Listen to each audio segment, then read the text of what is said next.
Second choice, Euromax. Away they go. Monte Napoleone, fast to begin, rushing up. Tukmo, Euromax, Danori Inse, Barefoot Condesa, alongside 7A, Sir Barbaro, then followed in by Touch of Glory. Number 1, Famous Girl, Tobacco Nights, and Easy is the early trailer. Monte Napoleone by ahead.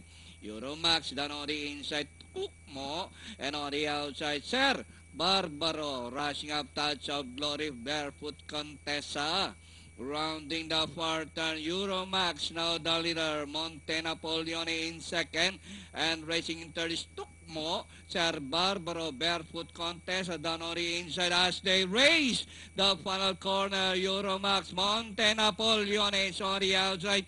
Famous Girl, Danori inside, Barefoot Contessa, and nearing the last 150 meters more to run.